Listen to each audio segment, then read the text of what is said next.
Универзитетот Гоце Делчев успешно го спроведе првиот уписен рок. Сега сме веќе во фаза во која активностите се насочени кон вториот уписен рок, кон запишувањето на оние кои што се примени во првиот уписен рок, но веројатно најголем интерес кај јавноста, кај средношколците кои што не се запишаа во првиот уписен рок, побудува информацијата колку ќе има слободни места за вториот уписен рок.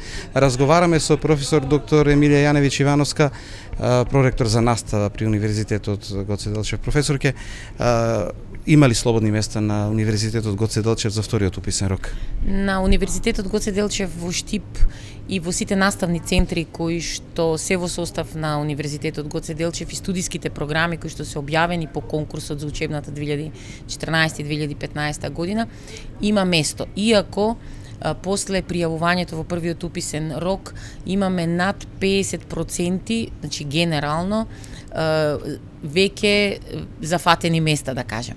Сега, ако земеме општ преглед по сите студиски програми на сите факултети, имаме слободни места.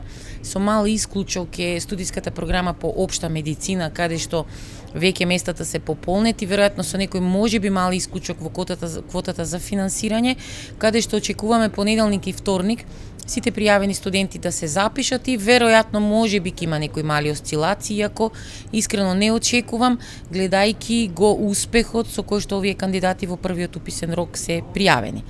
На другите факултети место има и по сите наставни центри. Во Скопје на Факултетот за туризам и бизнес логистика исто така имаме едно многу висока бројка, така да и таму на некои студиски програми квотата ќе биде премногу лимитирана за вториот уписен рок. Еве денеска резултатите званично се објавени, конкурсот за втори уписен рок, и сметам дека на многу места нови средношколците, односно новите студенти, ќе си ги препознаат студиските програми. Посебно сакам да истакнам изненадување, едно мало можеби за јавноста, но не и за нас, е центарот кој што веќе почнува секоја година да станува се препознатлив во Прилеп. Кавадарци, Струмица се наставни центри кои што си го задржуваат своето внимание, неверојатно сигурно заради квалитетот кој што го нудат студиските програми таму. Гевгелија исто така можеме да бидеме задоволни. Техничките факултети оваа година го покажа трендот не на изненадување, туку трендот на постојаност, односно веќе имаме на сите факултети една премногу за нас очекувана, меѓутоа и задоволителна бројка, иако места на сите нив имаме. Машинскиот факултет и во Виница, меѓутоа во Штип посебно, електротехничкиот факултет во Радовиш и во Штип, потоа имаме техничкиот факултет кој што и во Пробиштеп, меѓутоа и во Прилеп, имаме и во Штип. Така да, тоа е нешто што навистина сметам дека треба да биде атрактивно.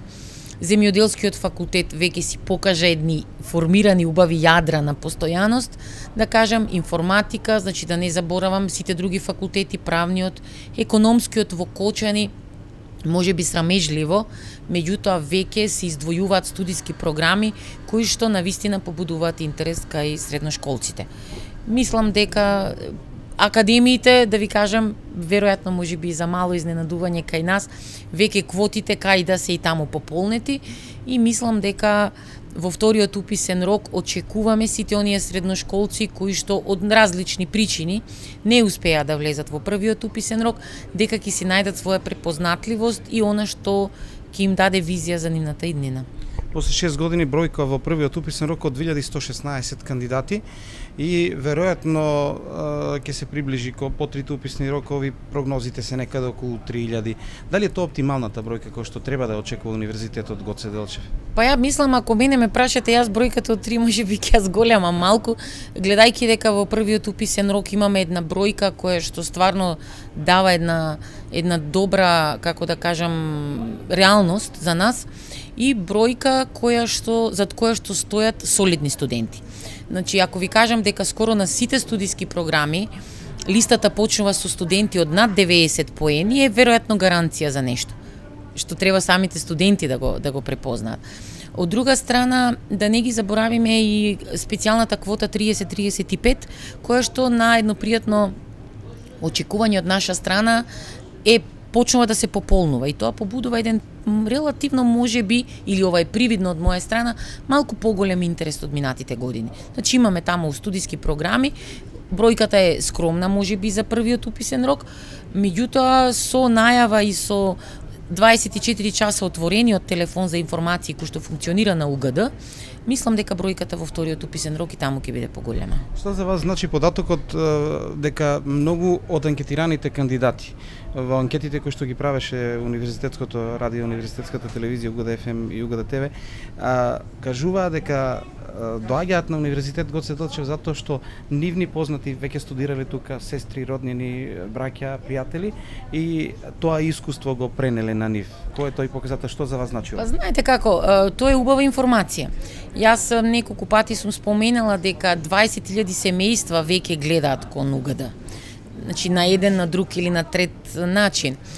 Од друга страна, доколку ова е дел од вистината, тоа значи дека тоа е всушност и најдобра гаранција, бидејќи ние можеме, јас можам сега да зборувам, вие можете да зборувате, меѓутоа ако студентот, а искрено да ви кажам и го видов тоа во моментот на пријавување, ако си го донесе братчето или сестричето заедно и да каже па кај ќе оди на друго место ако не тука, тоа ви е веќе една гаранција која што денеска младите луѓе се релативно многу пообјективни, многу порационални, да кажам.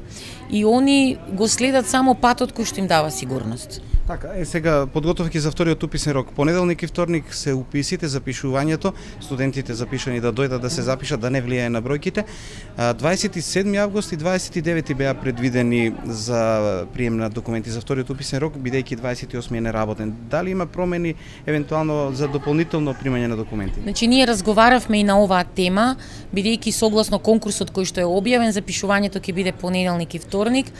Конкурсот вторе в среда и петок заради празникот. Ние разговаравме и ќе ставиме и званично соопштение на веб страната дека прием на кандидати веројатно, велам веројатно бидејќи ќе биде званично на веб страната ставено, ќе биде и понеделник, и од тие причини евентуално оние кои што сакале да направат споен викенд, како може би еден од последните викенди на средношколците, да им дадеме можност понеделник да биде ден кој што ќе може да аплицираат. За странците ќе потенцирам уште сега званичната листа со сите критериуми кои што мора да бидат исполнети согласно конкурсот ќе биде објавена после третиот уписен рок, како што тоа и го правиме во секоја учебна година. Едно прашање за крај. Притисокот за општа медицина, кој што е константен со годините, дали не отвара простор универзитетот да размислува за, не само универзитетот, министерството веројатно за проширување на квотата на универзитетот во Штип? Знаете како, тоа е многу комплексно прашање и тоа е во склоп на здравствените политики кои што се креираат на ниво на државата и зависи многу од развојот и потребите на здравствениот систем во Република Македонија. Од друга страна имаме студенти кои што својата иднија си ја гледаат и надвор од Македонија.